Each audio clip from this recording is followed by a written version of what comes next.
Hey, I'm Russ. And I'm Steve. Growing up in the 80s, we were introduced to video games, movies, and technology that made a lasting impression on us and forever enriched our lives. I think I'm gonna cry. It's been a fascinating journey to be a part of, one that we constantly treasure. Higher, booty. Our goal is simple: share our magical moments of discovery and geek out with lovely folks, just like you. Achievement unlocked. So if you crave pixel goodness, memorable moments, and experiences that make your inner child do the happy dance, you've come to the right place. Let's do this. Welcome to Joygasm. Ah, yeah.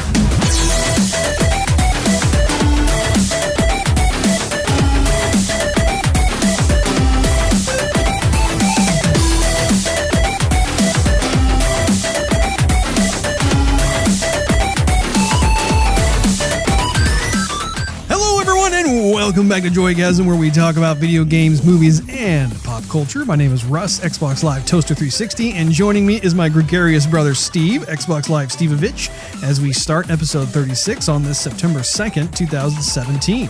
If you have any questions, comments, or just want to show us some love, you can find us on Twitter at JoygasmTV and Facebook.com/JoygasmTV. In addition to iTunes and Android, you can also listen to our podcast on SoundCloud at SoundCloud.com/JoygasmTV, or do a search Joygasm TV on YouTube. And no matter which platform you use to enjoy the show, please drop us a subscription, thumbs up, or review. It helps us build awareness, which we appreciate very much.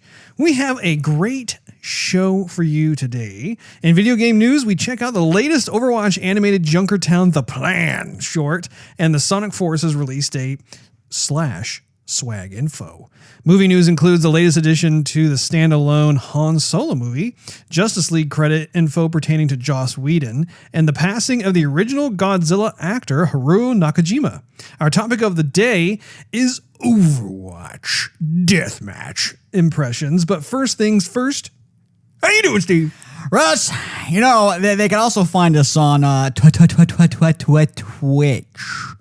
Every now and then. Yes, they can. That's a very good point. I shall have to add that to the notes. Indeed. Russ, I'm good. I watched a few things. With an A, not an I. What did you see, Steve? Well, the season 3 of Narcos. Did you watch the whole thing, or just the first episode? Russ, I held back from watching the whole thing because it only was released like 2 days ago. Well, you may have binge watched it last night. Well, I could have, but I had to get a little bit of shut eye. So I watched the first 2 episodes, Russ. And how is it so far? Very good. Very good. Very good so far, Russ. Muy bien. Muy bien. Mm-hmm. Mucho gusto. You'll notice right away there's a difference. Okay. But I'm not going to say what the difference is for you, Russ. I'm just going to let you catch up. I cannot wait. That's actually one of my favorite shows at the moment. They're ramping it up a little bit slower than usual, but it kicks off where the last season left off. There's like no change. So are some of the actors from the previous seasons back? Okay, good. Yes. Good. I didn't want to see like a whole new roster. I wanted to have some of those folks come back. Yeah, you'll recognize everybody. Oh, good. I'm so giddy. I actually forgot that was out. I'm glad that you said something about that. Guys, I think I was on Netflix. I know you forgot. A few days ago. I saw it. I know you forgot. There, so yeah. That's you taking care of me. Let's see. I also got Netflix in the snail mail. Okay. And I got Hacksaw Ridge. Is that the Mel Gibson directed film? Mel Gibson directed it, and he put You're going to say Mel Gibson diarrheaed it, and yeah. No. And he threw his 6th born son in there, too. Oh, keep it in the family. Keep it in the family. Is that the one where the I can't remember who the main lead actor is, but isn't he like someone who like never shot anybody during the whole war? He just went out and rescued people. He's our rejected Spider-Man, Andrew Garfield. Andrew Garfield. Yeah, back in the day, back in Okinawa. There was a Spider-Man, okay? And he didn't shoot a single shot. Yeah. But yeah, he was the dude. I don't want to give away the film, but don't give it away. He's basically, just give you a brief synopsis. Synopsis. He doesn't want to fire a weapon. He doesn't want to kill anybody. Yeah. All he wants to do is help people and save lives. He actually started helping Japanese people up there too. So which was like he was all for helping people. Like, everybody's gonna get help. Did he ever? Okay, let me ask you this: did he ever get injured? No, not beyond like cuts and scrapes and exhaustion. That's amazing. Yeah. All right. Well, what's the third thing you watched? I think that was it.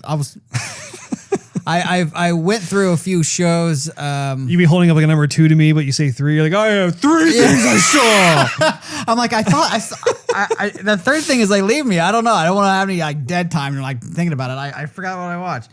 Maybe it'll come back to you. It'll come back to me, Russ. Right in the middle of the topic of the day. Oh, the day. Hey, you know what? You just let me know if you remember it. Like, stop the music, stop the music. We will stop everything for your thought. That's how we like to roll around these parts. I was going to take your microphone like, don't say another word. I just paid that off. Yeah. What about you? I have done quite a bit this week. As you well know, this past week, I have been on vacazione, which I don't even know if that's Italian or Spanish or just plain wrong. Maybe it's English. I don't know. And how they say it in California is vacay. Vacay. I'm going on holiday. Holiday. I don't want you to know where I am. Yeah.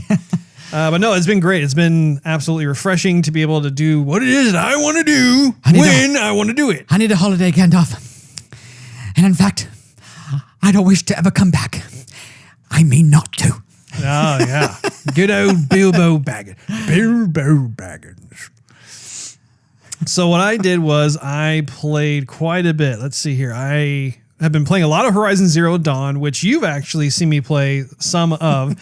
For those folks out there who are listening, Steve finds to be on the observing end of Horizon to be rather dull. So I'm on the snoring end.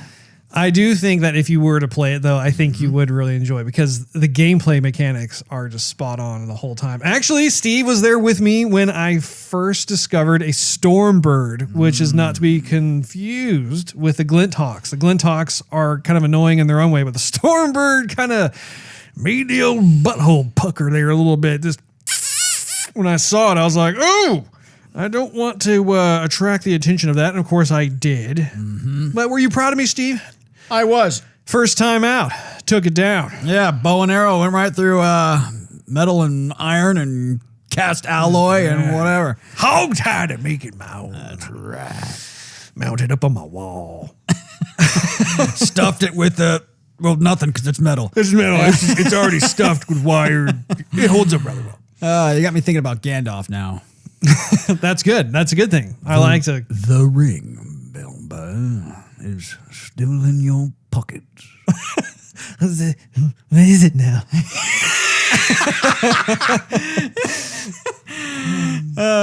Bilbo Baggins, I am not some old codger of cheap tricks trying to rob you. I'm trying to help you. I love that movie. Oh no, he said Bilbo's like, okay, no. Come here and give me a hug. So yeah, other than that, within Horizon Zero Dawn, I got to this awesome area, and I think I remembered to take a picture of it. I posted it on Joygasm TV's Twitter account.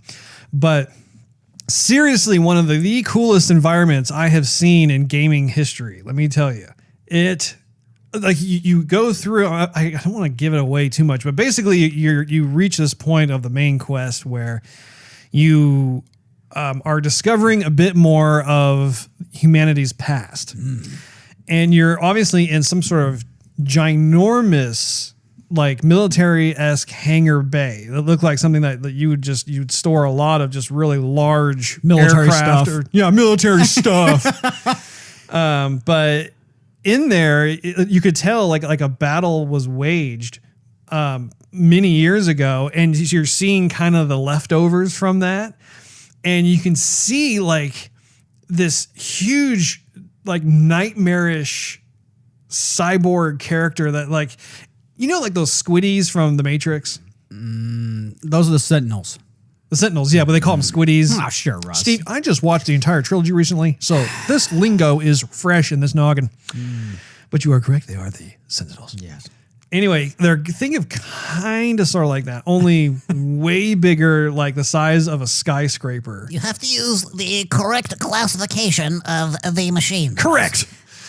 And so, I mean, you saw like all of these long, like tentacle cyborg arm things. They're just all like smashed and frozen in these places where you could tell he was just kind of burrowing down deep into this kind of cave bunker of the military. Yeah. And he had these, I don't know if it's a she, it could be he, she, we'll just say it. But it had these other types of, I think they're called Deathbringers, which some of the evil clansmen, those pesky tribal folk. That sounds nasty, Russ. They unlocked one of them, and so I had to fight that one. Sounds like it would hurt. A Deathbringer? Man. Yeah. I mean, it's not, it doesn't sound like it's very cuddly. No, not happy. Or smushy. Not happy, yeah. But anyway, after I defeated that thing, that monstrosity, I actually hung around and just looked in awe of how the environment artists created this entire room, because, I mean, seriously, it just looked just breathtaking. You look at it and you're like, wow, like, this is done in real time. This is not a cinematic, and I'm able to walk right up to it. I can walk back farther away, and so I was pretty much geeking out on that whole. Were you like, whoa, and then you're like, whoa, and then I was like, wow, yeah, whoa, and then I was like, whoa. Let's see. I was also continuing to play Hellblade, which you also sat down and saw some of. I did. What do you think of it, based on what you have seen? 'Cause you haven't played it yet. Yeah, it's colorful. It's high res. It has RGBs. Yeah, a mixture of the three in there, spilled somewhere. It's amazing what happens when you combine those three. I think I probably get tired of playing it after a little while. I just kind of have to get away. I like all the thoughts that she has in her head, or the voices or whatever. She's kind of disturbed, but because everyone's going to have these thoughts. I mean, no matter if it's going to be just observations or past memories that reflect where you're at right now or something like that. But I mean, she has all sorts of different voices talking to her at the same time. So at some point, you just want the voices to go away. Yeah, yeah. Actually, and I think I mentioned this before, if I had like a 5.1 or 7.1 surround sound. You have nightmares? Yeah, I think it'd be a lot worse. And actually what I did, because sometimes the sound, I got to commend the sound editors for the game, because that is the one component that is just absolutely nightmarish. There was a point where like some of it was getting a little too intense for me. I was like, okay, I want to finish this section, but I just can't handle the sound. Yeah. So I ended up muting it, and suddenly the game was like, oh, well, this ain't so bad. You know, and it's just, it once again reinforces the notion that sound is 50% of the experience, whether it's in a movie or a video game, just anything. And I mean, the game itself is gorgeous. The graphics are just really just jaw-dropping. But in terms of that heebie-jeebie, give me the chills, that sort of thing, it was the sound that really does it in that game. And I don't even know how far along I am in terms of just like kind of a progress report. I do enjoy the game. I do think, though, that the fighting is a bit sloppy. It's kind of a button masher. There's not a whole lot of strategy involved with it. I do wish that the blocking and the dodging was a bit tighter. I wish the effect for the sword swing was better. Mm-hmm. Just kind of like a white swish. Yeah. I'm like, that's it? Really? Are we going back to Strider days? Or Well, and I think, too, I don't think she's actually fighting anyone. I think it's all in her head. I think it's part of that whole psychosis thing. Yeah. And the dark rot, for those of you who do play Hellblade, has been slowly but surely creeping up my arm. It's a little unsettling to see. I think it's just past my elbow now, so hopefully it won't go up too much farther, because I really don't want to have to start the whole game over again. The puzzles, however, are probably the most rewarding aspect to the game. I do enjoy trying to figure that stuff out. And I do love how there are certain hallucinations and portals and stuff where like you could see certain parts of the environment that was once blocked off. And all of a sudden, if you walk through like a particular portal or door, then suddenly it's literally like Valve's Portal 2. There we go. Hey! Other than that, though, I also beat Sonic Mania. Oh my goodness. Made it past that freaking boss from Oil Ocean. And that is hands down the toughest boss for me personally in the game. I Oh my gosh, I had to restart Oil Ocean so many times. I lost count how many times I had to do it. And I had to make it through both zones before I get to the boss. So yeah, no bueno when it comes to that. But I was able to persevere and made it through the rest of it. It was a lot of fun. Brought me back to the heyday of Sonic. I'm not done playing it yet because I only discovered one Chaos Emerald. There are 7. So it actually, at the end of the credits, it had Dr. Robotnik kind of juggling the ones that I didn't get. That's as he used to. All completely old school. And there was actually some little extras in the options I didn't notice before. Oh. You know, like when you're, your favorite bonus level where you feel like you're going to barf. Yeah. There are 2 different types of bonus stages. One is the one where you have the giant ring that you can find and jump into, and that's going to help you to gain like the Chaos Emeralds and the continues. I just discovered that.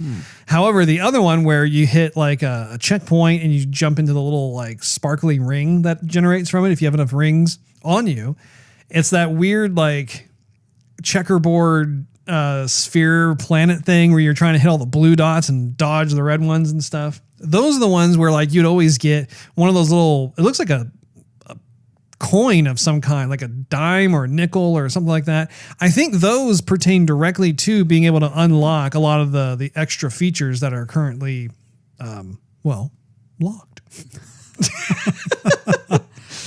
You know, Russ, in Clash Royale, 2v2 is back. Oh! And they brought it back without a time limit, so it might be here to stay.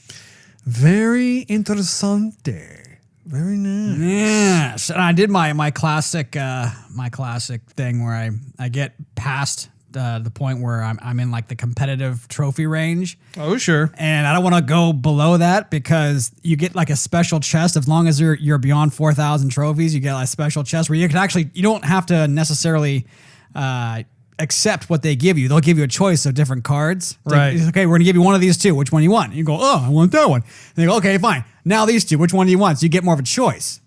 And so as long as you stay in that range, you're good. So I keep on playing 2v2 so I can continue to get other regular type loot boxes without having to go through the rage and the stress and the possibility of breaking a phone with constant losing of just doing 1v1. I'm going to have to actually play that with you again at some point. Well, I do have 2 phones here, Russ. Well, perhaps next episode we'll be able to... Is it going to be around next episode? Well, like I said, don't have no time limit, bro. I think it's going to last another week for sure. That is very good news. Indeed. I'm looking at what else I have. What are you looking at, Russ? What are you looking at? I'm trying to get the story. You know, you've been watching Vikings. Netflix has a new Viking show on it that popped up in my feed. And I thought, what is it called? I think it starts with an N. It's like the Northern or Northrens. I don't know. Northmen or something like that. North something or I other. thought it said a horseman at first. And I went back and I was like, it said like Northmen. I think it was. So, yeah, I might want to check that out. I know how much of a Viking you are. I know. I'm going to definitely check that out for sure. I'm actually trying to get logged into something here, and it's not showing me. Oh, it just worked. Okay. Okay, go. So let me see here. I have to blow my poposis, which is Pig Latin for nose. I think we just made that up. Actually, I got it from Curly from the Three Stooges, Russ, okay? Curly said it. It's real. I've also hooked. Well, I'm sorry. I almost had a Top Gun moment where I said I. Thank you. Instead of we. We unboxed the Nintendo Switch, and I popped in Mario Kart, in which case we took turns playing it, and I, for one, really do enjoy it. I think it's just a fun, casual game. It's exactly why I got the Switch in the first place. We had a little bit of a problem, though, with trying to figure out how to do multiplayer on there. And this is something that I think you and I were kind of talking about. I've talked to a couple other people about too, but some of the instructions that Nintendo has on their Switch, it reminds me kind of like IKEA instructions, where you buy a piece of furniture from IKEA. There really aren't a lot of text-oriented directions. It's more like just these pictures, and some of which are easy to understand, and other ones you're kind of like, what? And I think that was kind of the case for us, was that we were trying to get two-player Mario Kart to work. And so we took off the Joy-Cons off of both sides. We're like, okay, and we're trying to hit, remember how we were trying to hit those shoulder buttons, the trigger buttons, like it was saying? Those are the actual wrong ones to hit. You actually have to rotate the controller as if you were about to hold it when you're going to play it. And then there are these two tiny little shoulder buttons that are actually aren't even on the shoulders. They're more like toward the center. And you have to push both of those down simultaneously in order to activate that particular Joy-Con for that particular player. So, needless to say, Steve, you and I have some Mario Kart goodness to play. Indeed. We haven't even checked out Zelda yet. I'm purposely like staying away from Zelda for now because it's yet another bow and arrow game. And I have both Horizon Zero Dawn and Rise of the Tomb Raider to try and beat first. I don't want to like get overwhelmed with all these bow and arrow games. And I've heard that Zelda is like over 100 hours long. It's going to take a long time, Steve. Better get started now, Ron. Of course, last night we did play some Forza Horizon 3. You know what, Russ? Let me just listen to you, Steve. Go ahead and gush. You know, I'm going to hold off from gushing for a little bit. I have a little bit of a bone to pick with your ass. I let you borrow 2 games. Is it a femur? I let you borrow 2 games, Russ. And I asked for once to borrow 1 game. And you say no. Oof, I never said no. Don't you put words in my mouth. Don't you put you words. didn't say yes. I stayed silent is what I did. Yeah, exactly. I was you listening to me? You're like, well, don't you have other things to do? Yeah. And in silence. Well, because we were playing. One of us was playing. You were playing. Exactly. Which left you to speak? No, I was contemplating. You know, Steve, I will let you borrow Forza Horizon 3. Oh, my goodness. Along with a little bobbity booby, bobbity beebe, have a freaking tomato. The only problem is, though, Steve, is I know that if you borrow the game, it's going to be a long time. A long time before I ever get to play that game again. Because I'm still not done with the game. Well, Russ, you got all this other stuff to play. I mean, you got a freaking closet full. It's very true. You know, I mean, you only have so much time in a day. Yeah. You only got so much time in a year. It's very true. You only got so much time in your life. We're looking at another system coming out here in November. All right? It's true. When you're right, Steve. And you're right. You know what? We still have to play GTA with the new DLC. I know. So many games, so little time. Now you got me thinking about as the Sopranos. long as you, I know we got all kind of Italian gangster. Hey, all right, this guy over here, all right? Look at this guy, yeah. Well, and then we have to do the heavy breathing course. You look at you. You're a good kid. Look at you. You do a lot for this family. Yeah, I've got a lot of respect for you. What have I ever done for you in the past? You're a good earner. I'm all out of breath. But yes, if you would like to borrow the game, Steve, you may borrow it with the stipulation that if I have a sudden hankerage for the game, then just bring it over. Well, it's a good thing I only live about 8 minutes away. If I run real quick, I can probably get here in a half hour. Yeah, I like it. It seriously is so fun. I actually haven't played that game in a little while until just last night when we were playing some more of it. It's fun to watch too. I mean, just no matter what it is, it's just you could tell that they just wanted to just rack that fun factor up to 11. It's fun to yell and scream too when you're playing the game. Especially when you're playing Hot Wheels and you got like a sudden burst of speed and then go off a jump and then the lighting is so well done. I know we've already talked about this, but just the way the sun hits the plastic orange tracks, so certain parts have kind of that hot, burnt orange look, while the other parts just have more of that spread out specular highlighting. Just looks very nice. Indeed. I also started watching the latest Sherlock Holmes season with the wife. And let me tell you, that first episode was a doozy. Normally, we can try and binge watch that. We can do about 2 or 3 episodes per sitting. But both of us looked at each other and were like, I need to go to bed. Like, after that, they like launched so much stuff at us at one time. We're just like, yeah, okay, that's good. That's good. But needless to say, we are very excited to continue on. Actually, I need to get my House of Cards watch on. Have you seen the latest season? I don't think it's out yet. No, it is. It was the one that it came out like right during like it was either during or right after the last presidential election that came out, and I haven't seen it yet. You know what is coming out though, Russ? What's that, Steve? The next season of South Park. Oh, what are they on? Like their 25th season or something? I've lost count, but yeah, I think it's coming out September 13th. That's insane. They have. I think that they may be in the running against the Simpsons. Ooh, I just touched your toe. Get back on your side of the table, Russ. Okay. I think they must be in the running against the Simpsons for the longest running TV show, because I think the Simpsons currently holds the crown for that, and they're still going. I think someone on The Simpsons just got fired. The guy who makes the music in The Simpsons, he's got fired after doing it for like 20 years. Oh my gosh. Yeah. I wonder what happened there. I don't know. Must be a falling out or something. And of course, last but not least, and we'll get to more on this later, we have been playing a lot of Overwatch. Indeed. Specifically the deathmatch and team deathmatch modes. That's just, real briefly, I think it's a lot of fun. You think it's fun? Briefly, yes. Okay. Well, he's a man of simple words, ladies and gentlemen. One other thing that I would like to cover before we get into some gaming news is that we actually have some new areas that have joined the Joygasm family of listeners. Are you ready for this, Steve? You got really quiet over there. Yeah. He's all ears. He's very interested. I think I stopped breathing there for a second. He's turning purple. I like purple. So the latest 2 countries to join the Joygasm family is Australia and India. Nice. Yeah. Wow. So really, really cool. We now have folks from the United States, of course.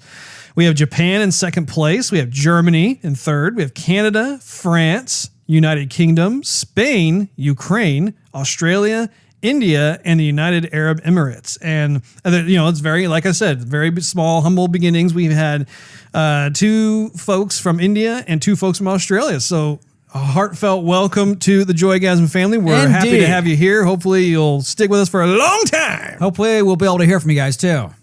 Absolutely. And without further ado, I say we get into some gaming news. It's going to be real short this time around, but that's okay. Sonic Forces release date announced. Persona 5 outfit available as pre-order bonus. Sega has announced that Sonic Forces will be released in North America on November 7th, which I have marked my personal calendar for. Pre-orders are now open for the physical bonus edition, priced at $40 USD and $55 CAD, which includes a Sonic Forces controller skin, as well as an assortment of in-game cosmetic items, allowing you to customize your hero to look like various Sega and Atlas characters. So it's pretty cool. I don't know if I'm going to get the actual physical copy of the game. I think I might just stick with the digital download, but especially after completing Sonic Mania and also just wanting to replay it again, my hopes have gone up for Sonic Forces, so I hope it's going to be a fun romp through. The other story that we have is Overwatch animated short Junkertown. The Plan just got released, I think, about a week ago. Steve, let me hear your thoughts on that. I wonder something, Russ. They released the overview of the map as well as the whole cinematic stuff with Roadhog, not Roadkill, Russ, Roadhog, and Junkrat, and they did something which they haven't really done in a lot of the other cinematics, which is they mentioned another person. Who they mention? The Queen of Junkertown. Okay.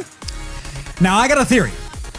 Because if you watch also the trailer for the map itself, you don't hear Athena talking about it. You don't hear Junkrat talking about it. You don't hear anybody else talking about it. Okay. There's a totally separate voice talking about the map of Junkertown.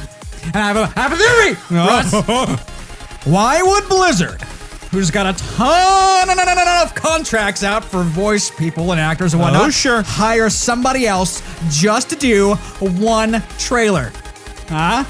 Why would they? I mean, they can. I mean, you know, it's feasible, but I mean, why would they do that when they have all these other voice actors there? I think at some point in the future, we may see a new character being the Queen of Junkertown. Really? That's my thought. Little expansion into the old Junkertown area. Yes. Well, I hope you're right. You've actually been pretty good with some of your other past theories. I like the payload. The payload's like exactly what they show in the little cartoon there. Uh-huh. It's a big little like hover thing full of gold and jewels and loot and whatever. I think it's kind of funny. Yeah, when I just watched it, and I think that a lot of the production values remind me a lot of Pixar films. It's just all the editing and everything. It's so top notch. They got to come out with a movie. They need to come out with like a series. It's gonna sell, Russ. They're gonna have advertising for it, no problem. It's totally going to sell. Absolutely. Totally gonna sell. Moving on to movie news, Han Solo. Paul Bettany joins cast of Star Wars spinoff, which I am also very excited about. Do you know who Paul Bettany is, Steve? I was just thinking about it, and no. Paul Bettany has joined Disney at Lucasfilm's upcoming Han Solo movie. Director Ron Howard, you know who Ron Howard is, don't you? Shared the news on Twitter, posting a photo of himself and the actor and saying, quote, "The Outer Rim just got a little bit wilder," end quote. So just so you know, Steve, Paul Bettany is the actor from such famed movies as The Avengers. You know, he was Vision. Okay, yeah. He was also the voice of Jarvis. Right. Well, those are kind of like one and the same, kind of, sort of, almost. Yeah, he was also in that one film that you and I both love. I know you're Margin thinking. Call. Margin Call. He's excellent. Margin Call. Yeah, he was My also in goodness. that chick flick, the that Royal Knight or the Knight's Tale. He was in that too. That's been a long time There's a since I've seen younger, a Night Vale. sprightly-looking Paul Bettany in that one. Indeed. Anyway, I'm pumped for that because I'm a big fan of that particular actor. The Han Solo movie will be released in theaters on May 25th of 2018. Wonderful. I'm excited. Me too. Justice League news, Joss Whedon will receive screenplay credit. Now, this is something I thought was a bit interesting because Joss Whedon is the director of the Avenger movies. He did Avengers 1 and 2, as well as previously before that, he did like the Buffy the Vampire Slayer TV show with Sarah Michelle Gellar and all those. The film's original mastermind, Zack Snyder, will receive the sole directing credit.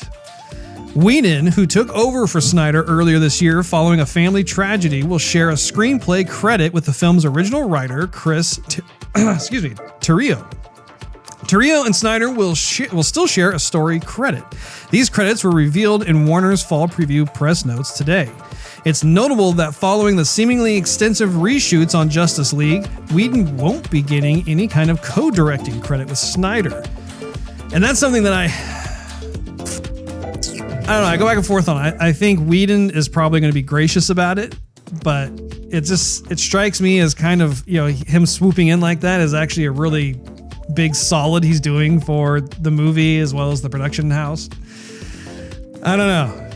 Be interesting to see how that all pans out. Yeah. I mean, I think you could, why don't you give him a little something, you know?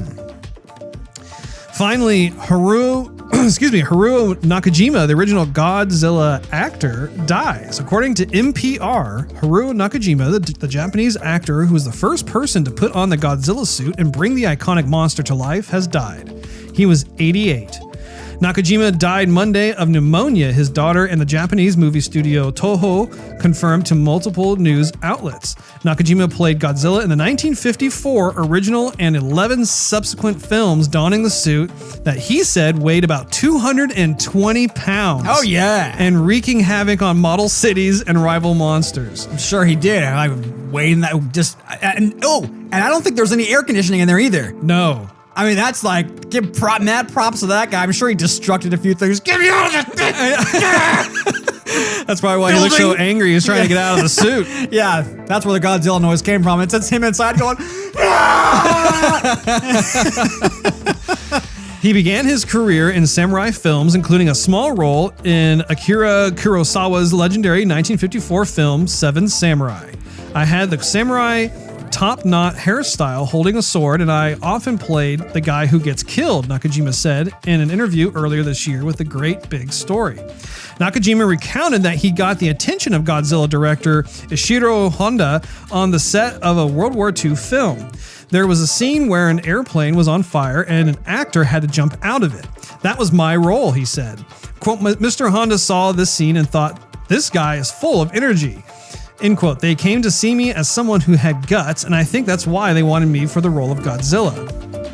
In a 2004 interview with NPR, Nakajima described studying large animals at a zoo to help him prepare for the role of the lumbering reptile. Quote, I watched the feet of an elephant and also a bear to see how a monster would move, end quote, he said. Another quote I have listed in my notes here, it says, since materials were so rare, things like rubber were not available. Instead, check this out, Steve, they used ready mixed concrete. So it weighed about 100 kilograms. It was so heavy and hot, and with the lighting, it was even hot just to touch it. I was sweating all over my face, but I did the best I could, end quote. Ready-made concrete outfit, dude. That is nuts. Can you imagine? The final little note I have here is that he acted in some 50 films ending in 1973.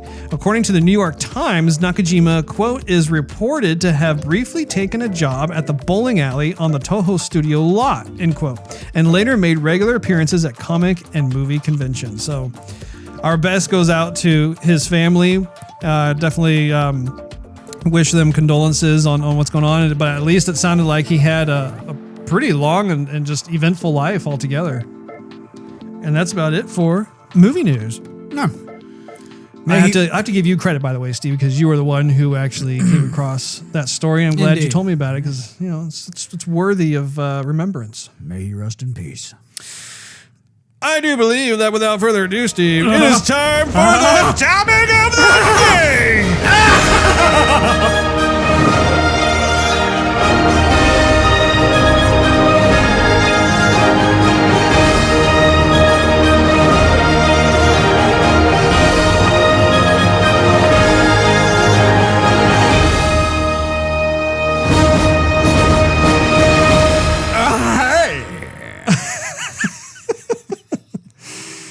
So our topic of the day is the Overwatch Deathmatch and Team Deathmatch impressions. Steve, I'll just start simply off with, what is your overall impression of the new game modes? Well, I hope they're here to stay, Russ. It's funny, I heard Jeff Kaplan do his whole little bit saying, you know, Overwatch is never going to be, you know, a one-man army kind of thing. It's all going to be team-based. And he's like, I shouldn't have said that, you know, never say never. You know, he's a humble guy. And it's definitely fun. I do think the deathmatch is more fun than team deathmatch because I haven't really figured out why it's only a 4-on-4 with team deathmatch instead of 8-on-8. Like, the maps are huge. Why not just have it 8-on-8? So who knows? But I would like to have more characters in team deathmatch. That being said, though, one-man army type is very fun. It is. It's very satisfying. I definitely do enjoy it quite a bit. These were the two modes that I felt were sorely lacking from this game, especially considering the fact that this was an online-only game. There was no single-player campaign mode whatsoever. When you think about it, it was just this team-based multiplayer combat. And it's nice to see Blizzard slowly but surely rolling out these other celebrated game types. So, like, you know, Capture the Flag came out. You and I were both very excited about that. That was super cool. And now that we have Deathmatch and Team Deathmatch, I think I'm tickled. I'm tickled pink. That's what I am, Steve. Did you say Bungie or Blizzard? Blizzard. It's amazing how those closely coincide. Something. If did I say Bungie? I don't know. That's what I heard. Maybe you did. Maybe you did. Who cares? Blizzard. Blizzard. Blah, blah, blah. But it's funny you said Bungie because when I started playing Deathmatch, I every single time I start, I want to hear Slayer from Halo. Yeah, totally. I know that's actually a really good point. I wish that they had something like that. They need to bring out like a King of the Hill. Yeah. Team Slayer. All that stuff would be great. Let me hear you say that one. Someone's going to hack it, and you're going to have like a 5-player kill streak, and they're going to say like Kilimanjaro. All of a sudden you're like, what the heck? And you're seeing like these little icons. Actually, okay, so that brings up something that is sorely lacking from Overwatch. Is the fact, and I didn't even have this in my notes. You actually caused me to think about this, Steve. One of my favorite things, and I believe it is one of your favorites as well, when it comes to Halo multiplayer, is how you can score those little badges that appear, like double kill, triple kill, overkill, that sort of thing, running riot. They have a huge library of these badges that you can accumulate during any given match. And I think that Overwatch would just have a field day if they included that with their deathmatch and team deathmatch. Yeah. And it doesn't have to be limited to just those two modes. I mean, you capture the flag, or even in just your normal payloads. I mean, I think literally every game mode could have that feature in there. And I think that would really up the addiction factor, as if the game wasn't addicting enough. Yeah. But still, like, that is something that I think would be cool, because that, for me, having those badges during the Halo multiplayer is one of the most gratifying components. What do you think? Yeah, although sometimes if you, actually, it would be harder to get in I think this than it would be in Halo, because the maps were entirely bigger in Halo than they are here. Of course, you could do 16 people. Sure. So at the same time, yeah, I mean, it's part of it, yes, part of it, no, because once you saw all of the little badges, you've seen them, you got them, then if you get a rare one, it's like, oh, good, but otherwise you've already seen it, so kind of whatever. Let's talk a little bit about what you just mentioned, which is the amount of characters that are within Deathmatch and Team Deathmatch. Currently, it's 8 players. And I agree. I think that it would be cool to have the full 12 character slots in Deathmatch instead of the 8. Perhaps future maps could vary in size, a la Halo. They had certain ones that were smaller, certain ones that were larger, allowing for even more characters to play, whether it's 16 players, 32 players, or if you want to go crazy, like for the Mayhem mode, you can have like 64 players. We know it's possible because EA does it all the time with their Battlefield games. Right. However, I do think that particular one should be limited to like the Mayhem, because that would be nuts. Pandemonium, dude. You can imagine arenas such as like and the Antarctica arena. Yeah. And where it's very small, but I mean, if you had a ton of people, oh my gosh, I mean, you'd be only alive for 5 seconds and then you'd blowing up. It would be really cool, though, to see at least 16 players. Like, for instance, on the map that just dropped along with the modes called Chateau Guillard, I, for one, think that there aren't enough players on that map. I think that if you were to bump that up to at least 12, if not 16, but adding, let's be more conservative. Let's say 12. Having 4 more characters really would, I think, add a bit more fun to it, because there are times when I'm playing it where I just don't run into people. Yeah. What they would have to do if they did that, though, is probably increase the total amount of kills that a player could get before the whole game, the whole match is over, which is absolutely fine. I think in Halo they went up to 50, didn't they? Yeah, depending on the number, yeah, I went up to 50. Mm-hmm. What do you think of the map, Russ? I really like it. I think it's a nice addition to the overall map roster that they have for Overwatch. I like how there's a nice balance between the outside versus the inside. I like how many nooks and crannies there are that you can run around, and sometimes you'll get the drop on people. Other times people get the drop on you. It just really depends on what your play style is like.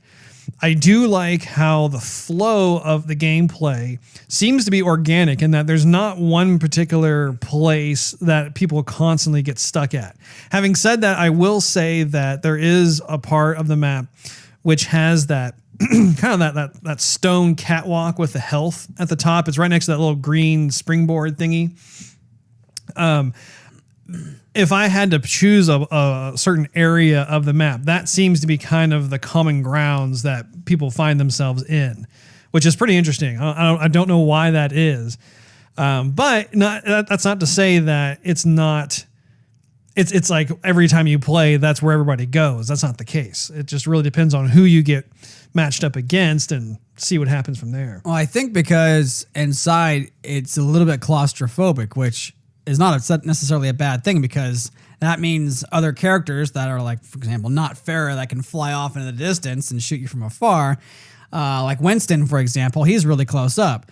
Symmetra is also very close up. So those characters will do great inside. But I think after a while, people want to get out from all these very close corridors, and get outside and smell the roses a bit. But then everyone else goes, "Ooh, there they are! We're all watching that in one spot." So. Yeah, go ahead and smell that rose while I pistol whip you. Now, what are your thoughts on the map?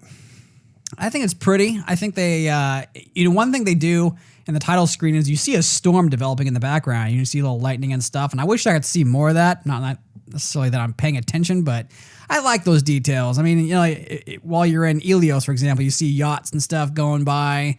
If you're in Temple of Anubis, sometimes you'll see like these like ships or something fly off the back. I like little stuff like that, and there's nothing much really going on. It's just you're in a very small island that just can fit a chateau, and that's about it. One of the things I thought about as I was playing it, I liked how they included that little green radius springboard thingy. It's really funny because it doesn't look like a springboard at all, but you get air. I was thinking it'd be nice to introduce environmental hazards to maps such as Chateau Guillard, because they're pretty small, and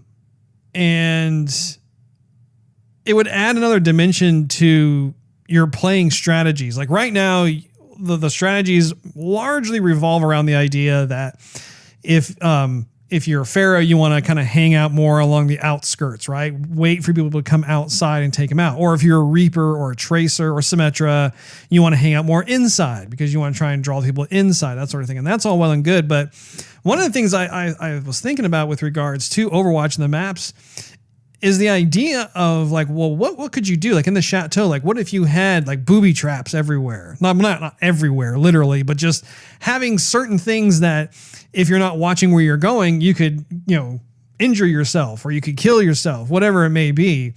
And how would you be able to play that to your advantage? And I think the closest thing to that would be one map. I can't remember what it is, but it's a territory map that it has like Zenyatta's statues lining the outside, and you go in and there's like that middle area inside the temple, and then there's kind of like that pit around the that's Nepal. Nepal, thank you. The Nepal Shrine. One like that is a great example of how you have to watch where you're going, otherwise they could take the advantage of the environment and knock you off. Something to that effect, but then what else could the wizards at Blizzard come up with? What could they think of that would be super fun, that would add to just the excitement of the gameplay? A fire pit. There you go. Fire's good. It's just a thought. I don't know. They seem to like electricity a bit. Winston and Doomfist, so you can have like a little electric kind of panels on a kind of a Junkerstein kind of dealio there. Yeah, just things like that. You could think of all kinds of different booby traps and that sort of thing, but I don't know. I think it'd be fun. It could have one of those green springboards, but like against the wall, so it doesn't shoot you up, it shoots you across. There you go. Oh, there's 4! I like where your head's at. Which characters do you think work the best on the map? Well, what I've seen so far, Symmetra definitely works very, very well. I enjoy playing Farah on the map very, very much. And I know you do too. Farah is one of my favorite characters. I still want to play more of Reaper and Winston on there. People have been scoring a lot with Junkrat. Yeah, Junkrat has been doing really well. Yeah. I was holding off on playing Torbjorn because I'm like, where am I going to put that in my turret where it's not going to explode? And then this last time when I was playing, someone actually had enough time without getting knocked off to place it up on that top little, pillar there where the full health is. Yeah. And, he just left it there, and you can walk away from the thing, be anywhere on the map, and if it's close to blowing up and you have your ultimate ready, you can just hit the Y button and then that thing is shooting everybody outside while you're shooting everybody inside. You can get rack up the kills that way. That's true. Hopefully, if the thing doesn't blow up. I've actually played against some Torbjorn players, and they've done quite well. I must say they were holding their own, and I think the key is, like you said, you have to be able to get your cannon successfully set up, because that can really change the tide in your favor. I mean, I think there were some Torbjorns that actually got first place. Yeah. I honestly don't know which character works the best in that kind of environment for that map. I've seen a variety of different characters win first place. Well, I can tell you what would be a good character in Team Deathmatch. What's that, Steve? Well, Mercy with their new abilities. Well, have those abilities actually been dropped yet? I think they've been dropped. Really? Yeah, because they were supposed to come out with season 6, and I think season 6 is either out or it's coming out like in a day or two. I'm pretty sure season 6 just got dropped, but anyway, go ahead. Well, I can check for you right now. Well, go ahead. Why don't you go take a look, Steve? I'll just hang out over here. Well, let me just finish my thought here, Rod. So when you're playing Team Deathmatch, you rack up the points by getting kills. And Mercy, of course, as you already know, when she resurrects somebody, it subtracts the points. Well, with her new ability, you get that every 30 seconds. So if only one person dies on your team and your ability is more than ready to use, you can just raise that person right away. And then, I mean, people are going to die pretty much within 30 seconds of each other. Unless someone does their ultimate and they all die, then you might as well die too, because, well, you're going to die. You're the healer, for crying out loud. You can't really shoot that much. So anyhow, that she's going to be the character to have on Team Deathmatch. I agree. I think I, for one, am very curious to see just how the gameplay experience is going to be once those attributes have been fully launched and are live. I know that I want to try it out and play it myself, just to see like how it feels. I do have a sinking suspicion that Season 6. Yeah, okay. Season 6 is dropped. I thought it was. I do think that there is a potential that I will become, very frustrated with being on the opposite team and having to deal with that over and over again. But I do think that when it comes to Team Deathmatch is going to really be just intense with that. Thinking like I think what we talked about before, if she can do like a team res or whatever and keep that amount lower, and then all of a sudden be able to leapfrog to the whatever. What is the maximum limit on kills for Team Deathmatch? Is it 50 as well? No, 30? I think it's still. I think it's 25. Okay. Yeah, it's got to be around 25 or 30, something like that. Well, my. Now, another thing that I have to say, a little critique, is that I'm surprised that Deathmatch only has one map. Team Deathmatch actually has taken a lot of the pre-existing maps and just made the areas smaller. Yeah. Which I think is a great move, because those maps are a lot of fun already to play. And it's just nice to be able to kind of, make the boundaries a bit smaller, so it makes the action more intense. I really can't think of why they would not include that for just Deathmatch. I can. Please enlighten me, Steve. Here's my theory, my hypothesis, which is I think they wanted to do a trial run first and see how everybody would think about the deathmatch. I think some of the designers will go, since we wanted it to be a team-based thing, and we said we didn't want it to be a deathmatch, and everybody wanted a deathmatch. We'll see who's right here, And so I think they're going to wait a little bit for some feedback from their viewers and their players and their audiences and their critiquers, and see how successful or not successful it is. And then I think we'll see some more maps be added to the mix. That's my hope. I really do hope that they plan on just really busting the door open with all kinds of new types of map sizes. This one that we have with Chateau Guillard is more of a smaller map, but I would love to be able to see some larger maps. And like I previously mentioned, just increase the amount of players that can actually play on the map, because it's just going to be a lot more fun to be able to engage that many people. I think it's just going to be great. The map, Hanamura Sky Market, Mm-hmm. you know how it's raining? No. When you're playing, yes. not capture the flag, but tip it, but the regular, Gotcha. Objective. That would be cool to have rain on certain parts of sure. Chateau Guillard. Or snow. Yeah. Or snow. There you go. Have some ice out there. Or how about some fog? Get some San Francisco fog going. A little Thule fog. San Fran Frico. Little rolling fog.